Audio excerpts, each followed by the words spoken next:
Bienvenidos a su podcast Experiencias de Pedagogas con Adela Damián y Brenda Jaín. Bienvenidos.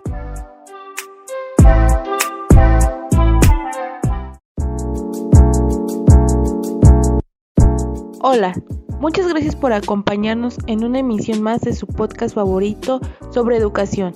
Mi nombre es Adela y con nosotros, como en cada emisión, está Brenda. ¿Cómo estás, Brenda? ¿Lista para este nuevo programa? Hola Adela, estoy muy bien y lista como cada semana para platicar un rato, chismear y compartir contigo y con toda nuestra audiencia sobre las experiencias que tuve esta semana con mis alumnos. Vaya que tenemos mucho de qué hablar.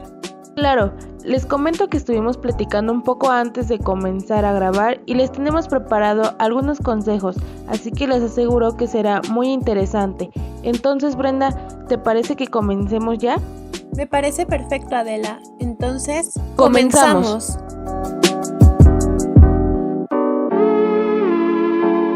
Vamos a empezar con el primer tema, que es importante para saber si nuestros niños pueden presentar algún problema. Muchos de los que nos están escuchando no saben que se puede presentar desde pequeños, y hablamos de lo que es la psicomotricidad. ¿Qué es la psicomotricidad? Este término está formado por el prefijo psico, que significa mente, y motricidad, que deriva de la palabra motor, que significa movimiento. Por tanto, podríamos decir que la psicomotricidad hace referencia a la existencia de una relación directa entre la mente y el movimiento. En realidad, Brenda, y a todos los que nos escuchan, podemos saber si nuestro bebé viene mal con un test que se les hace al momento de nacer. Este test se llama APGAR, y aquí nos va a indicar con ciertos puntajes si el bebé presenta algún problema. Y como mencionas, el cuerpo no es solo biológico, sino también es un espacio psíquico que se puede expresar a través de las diferentes funciones psicomotoras vividas y actuadas en la realidad. Pues como sabemos, la psicomotricidad abarca estos 4 puntos que son la inteligencia, el fisiológico, cognitiva y el movimiento. Exacto, Brenda. Al igual, sabemos que la psicomotricidad viene con la función tónica, pues es el psicomotriz. Es lo que actuamos, pensamos y hablamos. De hecho, existen indicadores psicomotores que son tono, postura, motricidad, equilibrio, esquema corporal, lateralidad, genosiapraxia. Bueno, Brenda, sé que nos vas a contar sobre la integración educativa en el aula. Me parece que es sobre un proyecto que está trabajando la escuela, ¿o me equivoco? Sí, si así se le puede llamar. Nuestra escuela está desarrollando un proyecto sobre integración en el aula. Esto se refiere a aquellos niños que necesitan una educación especial. Cabe destacar que, como ya mencionamos, hablamos de una integración, no es intencionalista y no es inclusión. Ojo con esto porque son temas distintos. Sí, miren, les comento. La inclusión es la idea de que todos somos diferentes y de que existe la heterogeneidad, mientras que en educación intencionalista está enfocada en los que necesitan el apoyo porque están enfermos, minusválidos o son discapacitados. Aquí se utiliza la homogeneidad. Lo que en las escuelas se busca es la adaptación de los alumnos en el aula regular utilizando la homogeneidad. Con lo que menciona mi amiga, quiero decirles un hecho lamentable, y es que México está 3 años desfasado en estos temas. Por ejemplo, si nosotros les preguntamos a cualquier persona cuáles son las diferencias entre discapacidad, minusvalía e incapacidad, les aseguro que no lo saben. Bueno, para eso estamos nosotras, para que el día de hoy aprendan algo nuevo. Sí, claro. Miren, la discapacidad es la capacidad de no poder hacer algo. La minusvalía es la desventaja que tenga el sujeto que no permita desempeñarse funcionalmente, problemas de interacción o adaptación. Y por último, la incapacidad es cuando de plano no se puede hacer nada. Como ven, son cosas muy distintas. Oye Adela, primero coméntame, ¿cómo te ha ido con este cierre de ciclo escolar? Porque ya tenemos mucho trabajo pendiente para el siguiente año, que la programación de actividades, los objetivos, los contenidos. Tenemos ahora sí mucho que hacer. Sí, hay muchísimas cosas que hacer. Ahorita, de hecho, estoy trabajando con la lista de temas del programa oficial, analizando y adecuando algunos de sus contenidos. Claro, también considerando los propósitos generales de la materia. Sí, es lo que realicé primero. Fíjate que ahorita yo estoy haciendo la clasificación de los temas. Ya sabes, los fundamentales, los de iniciación y complementarios. Oye, ambas estamos siguiendo los pasos para la programación en el aula. Se nota que ambas estamos bien informadas en el tema. Claro, amiga, pero hay que decirle a nuestra audiencia qué es eso de los pasos para la programación en el aula. Sí, pero opino que primero debemos informar qué es la programación. Adelante, Adela, te escuchamos. Pues yo tenía pensado que tú lo dijeras porque no lo recuerdo tan bien, pero bueno, si no, tú me corriges. Programación es un conjunto de unidades didácticas ordenadas y secuenciadas para las áreas de cada grado educativo. Esa me parece que es la definición. Sí, amiga, estás en lo correcto. Ni más ni menos, de eso se trata la programación. Para que luego no digas que no te ayudo, ahora yo les comento que para una buena programación en el aula de clases existen una serie de pasos a realizar. Lo primero es adecuar la lista de temas del programa oficial para después clasificar los contenidos de acuerdo a su importancia. Me parece que el siguiente paso es desglosar los contenidos de cada tema, ubicarlos y organizarlos. Oh, sí, lo recuerdo. Después sigue la relación de contenidos y capacidades. La taxonomía de Bloom entra en este paso, ¿no es así? Sí, Adela, y sirve para identificar y entender la diversidad de los aprendizajes. Hay que aclarar a la audiencia que estos pasos deben llevarse a cabo una vez conozcamos a los alumnos y nos encontremos en el aula de clases. Sí, eso es primordial. Los últimos pasos me gustaría comentarlos yo porque esos sí los tengo bien recordados. Pues adelante, amiga. Ya por último, solo tenemos que plasmar los objetivos, qué es lo que queremos que los alumnos logren, enfocándose en sus destrezas, habilidades y competencias que se busca puedan desarrollar. Y también considerar que podemos dividir los objetivos en objetivos esenciales, que son los conocimientos que deseamos que todos adquieran, o en objetivos convenientes, que son los contenidos que queremos que la mayoría de los alumnos adquiera. Por último, los objetivos suplementarios, que sirven para enriquecer el tema y no se le exige a todos los alumnos.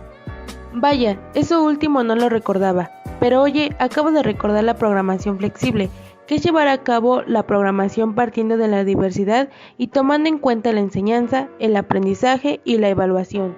Oh, sí, claro, lo recuerdo. Y las tareas fundamentales de la programación flexible serán planear los contenidos y objetivos de aprendizaje a lo largo del ciclo escolar, así como planificar con relación a contenidos y tiempos las actividades de aprendizaje, de enseñanza y evaluación correspondiente.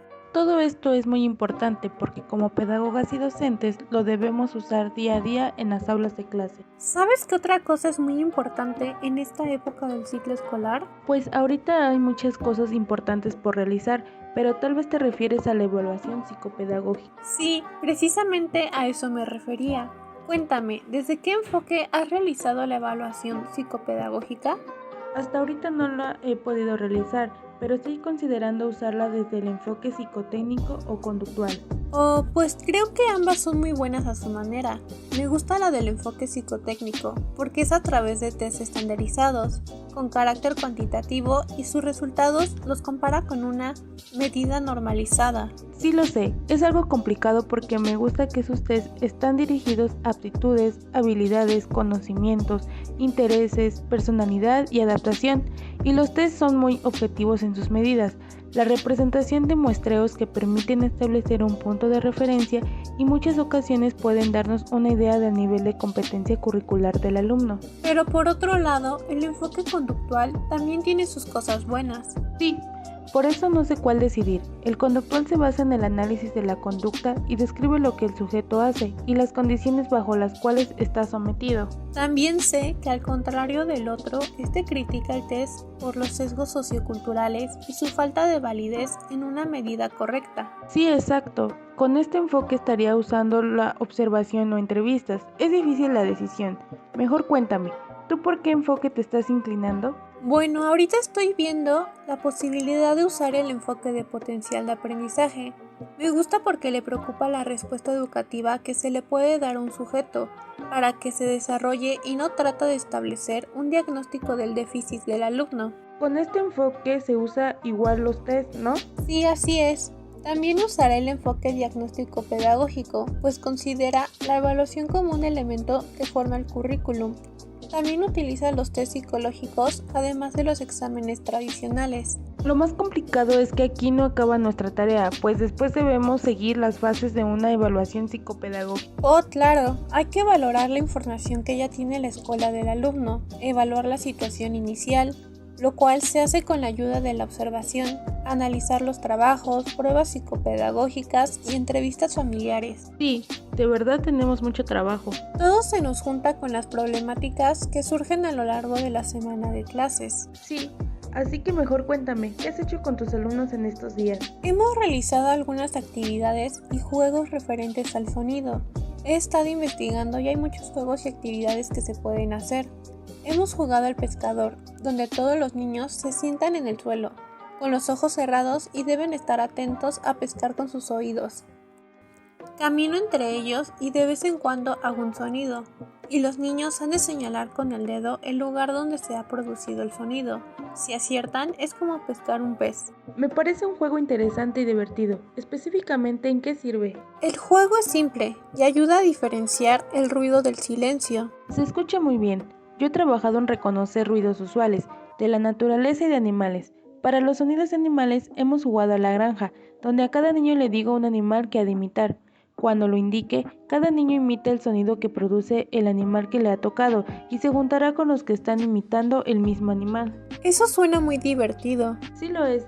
También te recomiendo los juegos de memoria auditiva. Sí los he empleado. Hemos jugado a que los niños escuchan series de 3-4 sonidos familiares. Luego han de decir lo que han escuchado y en el mismo orden que se han presentado. Oye, ese me gustó. Sí, la verdad es muy entretenido. Podríamos empezar a incluir algunas de las peticiones que nos hicieron vía nuestro Twitter. Pues hay que empezar, porque si nos siguen en nuestra cuenta de Twitter, Experiencias de Pedagogas AB, sabrán que el día de ayer les comentamos un poco de lo que trataría esta emisión y les pedimos que nos dijeran sobre qué les gustaría que les compartiéramos, ejercicios o juegos. Claro, por aquí Jimena45 nos pide algunos ejercicios para identificar vocales y consonantes.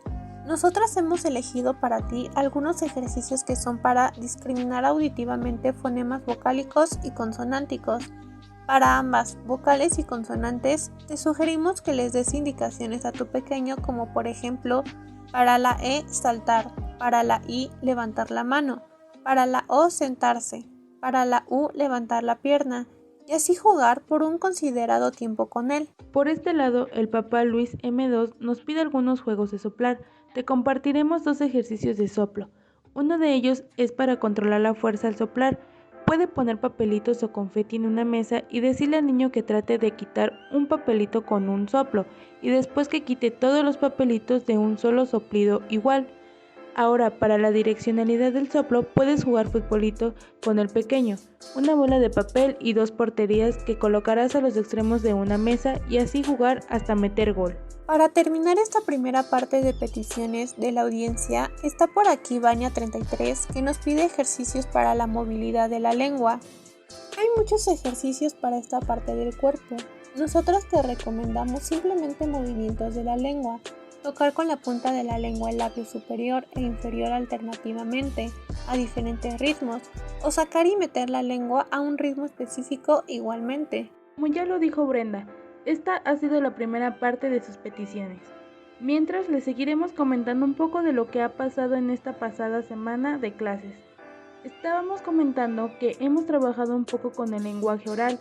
Bren, ¿nos comentas qué es el desarrollo del lenguaje oral? Sí, claro, amiga. Para entenderlo de manera simple, el desarrollo del lenguaje oral es coloquial, abierto y con vocabulario básico y con sintaxis simple, y su fin es permitir el paso de texto oral a escrito. Y no solo eso, también ayudará a muchos ámbitos de la vida cotidiana, como la integración social, el desarrollo personal y el éxito escolar. Y existen mecanismos que nos ayudarán a tener acceso al lenguaje oral.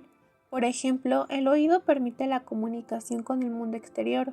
Cuando el niño comienza a hablar es la etapa alofrásica, que utiliza la palabra como expresión. También es importante mencionar la primera crisis en el ámbito lengual, que es cuando reduce el volumen de habla. La segunda crisis aparece entre los 3 o 4 años y es el lenguaje monologante, cuando solo contestan con sílabas y el vocabulario del niño se reduce. Pero recordemos que todas estas crisis son pasajeras y hay que ser comprensibles con los pequeños. A todos los padres de familia que están comenzando a apoyar a sus hijos en escuchar y hablar, les recomendamos que antes de esto hay que enseñar a reconocer fonemas y trabajar la conciencia fonológica. También les podemos enseñar a anticipar lo que se va a decir a partir de lo que ya se ha dicho y anticipar de lo que se trata un cuento a través de la observación del formato. Cuando vayan a hablar, hay que enseñarles a preparar la información de lo que se va a decir o en su caso planificar sobre lo que se va a escribir.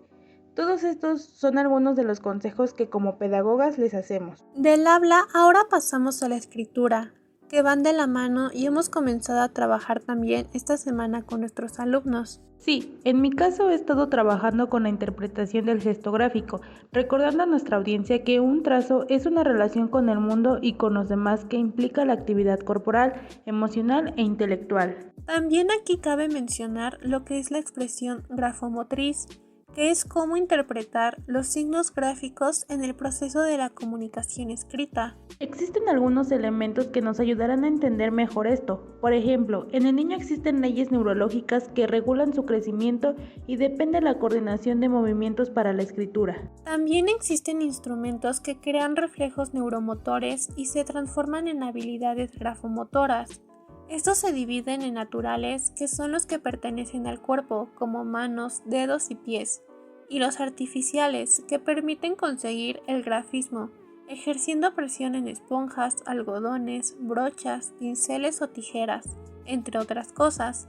Al final, el trazo será el resultado de la actividad grafomotriz. Cabe mencionar que existen muchos tipos de trazos que su pequeño puede realizar: las manchas, garabatos ondulantes, líneas con angulaciones u ondulantes, así como figuras abiertas y cerradas. Son algunos de los trazos que realizan y tienen diferentes nombres según el resultado del trazo. Lo que irán adquiriendo con el desarrollo de habilidades grafomotoras será recoger un instrumento y dominar el pulso para graduar la presión que se ejerce, la capacidad de tener la mano relajada para cualquier actividad grafomotriz y la coordinación mano-dedos para inhibir los músculos y relajar otros. Los alumnos pequeños que tenemos en casa o nosotras con nuestros alumnos se irán adquiriendo habilidades según la edad.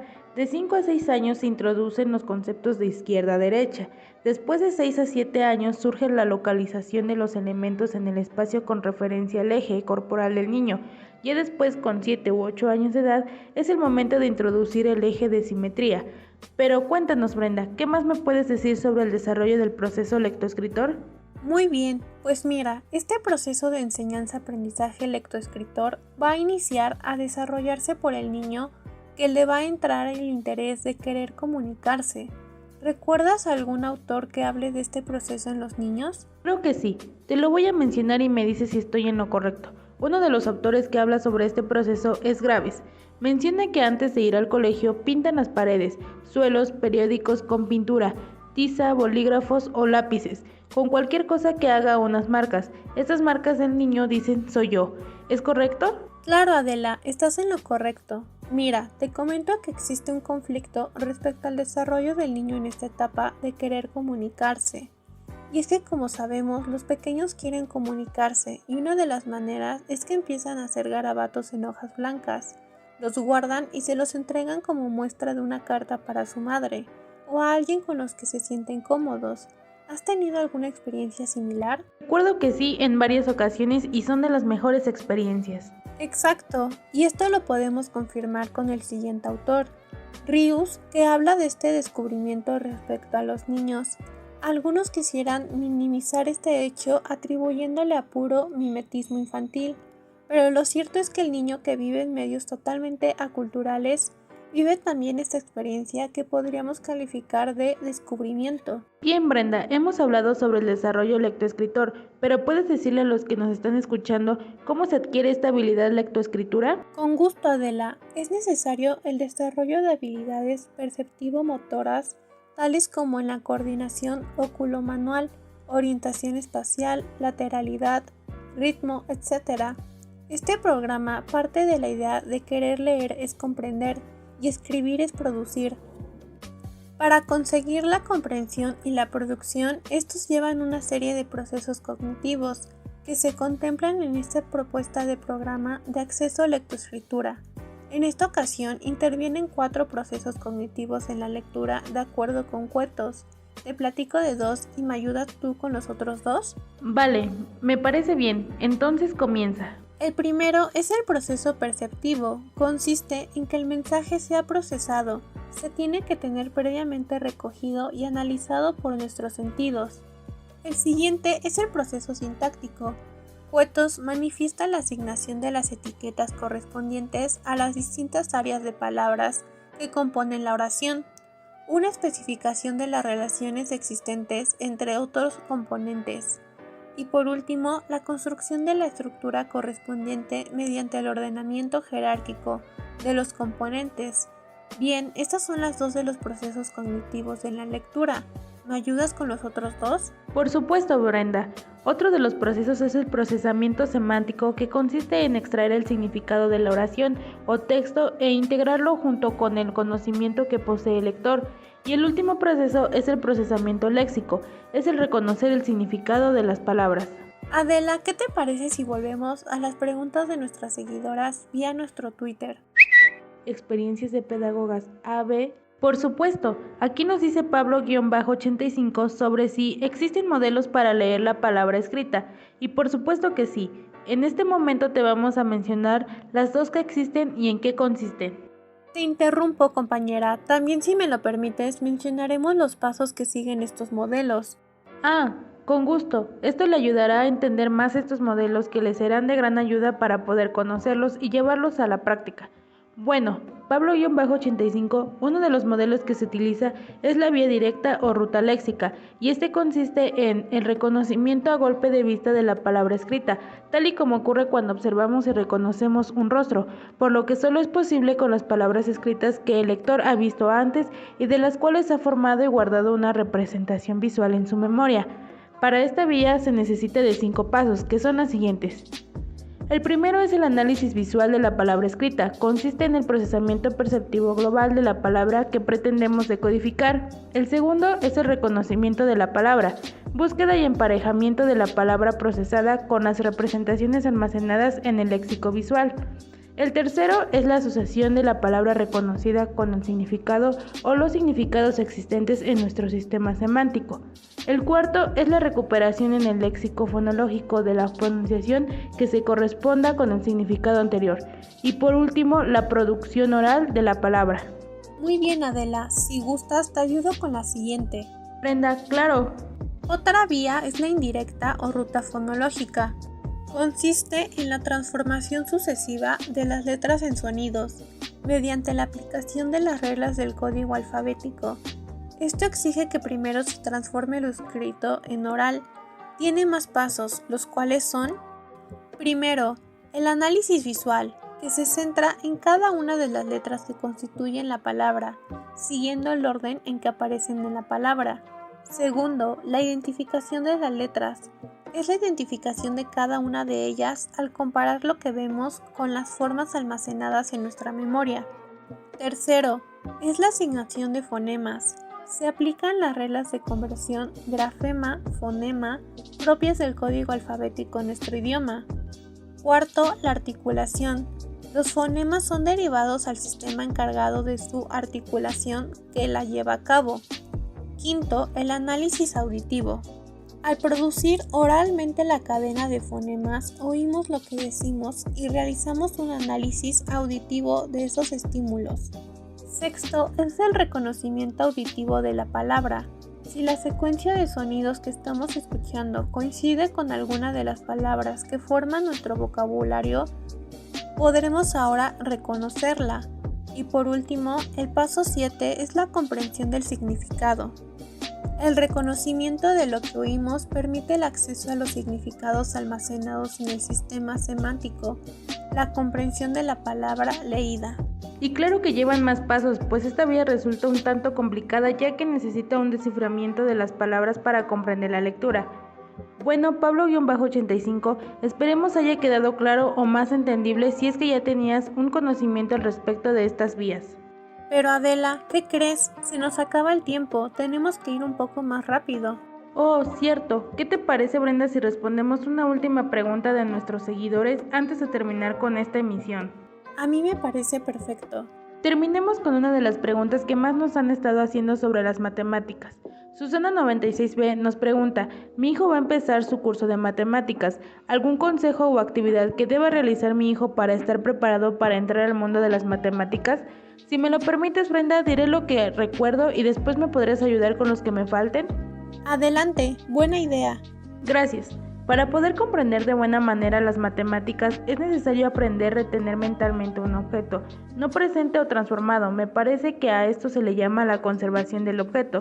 También es bueno aprender a formar agrupaciones de los objetos en función de ciertas características. Y también es bueno aprender a representar mentalmente una sustancia con respecto a su estado inicial. Me parece que hay más consideraciones, pero ya no recuerdo bien. Con gusto te ayudo, amiga. Es importante también jerarquizar mentalmente las agrupaciones, ordenar mentalmente las realidades, asociar mentalmente procesos o agrupaciones iguales y por último, asociar mentalmente problemas o agrupaciones iguales generando una nueva. Ya para acabar les voy a mencionar 3 recomendaciones para la solución de problemas. El primero es que comprenda el problema antes de pensar en la forma de resolverlo. El segundo, que preste atención a las ideas fundamentales y las ordene según su importancia. Y por último, que el problema a resolver se simplifique al máximo para hacerlo más comprensible. Gracias, Adela, por las recomendaciones. Lamentablemente se nos ha acabado el tiempo, pero antes de despedirnos hay que mencionar aquellos temas de los cuales hablamos en este podcast, empezando por la programación flexible que tenemos que llevar a cabo para tener una organización en nuestras clases, sin dejar de lado lo que es la evaluación pedagógica para reconocer los problemas que presentan los alumnos y poder encontrar soluciones o tratarlos a tiempo. Así es, Brenda. También hablamos sobre el desarrollo del lenguaje en los pequeños para que puedan comunicarse tanto en la casa como en la escuela, al igual que en cualquier otro espacio en el que se encuentren. Pasando de este tema, se abre paso a otro proceso importante, y es la lectoescritura, que como sabemos es fundamental llevarlo a cabo e incluso poder solucionar problemas que se presentan en los niños. Y por último, pero no menos importante, la relación que se tiene al iniciar con las matemáticas. Como sabemos, ahora las matemáticas son muy fundamentales en nuestro día a día. Gracias, Adela, y a todos los que nos escucharon. Fue un gusto convivir como siempre en este espacio contigo, el de platicar de todos estos temas y pensar que pasa muy rápido el tiempo. Sí, Brenda, el tiempo pasó volando. Pero nos vemos en la próxima emisión de su podcast favorito sobre educación. Así es, hasta pronto.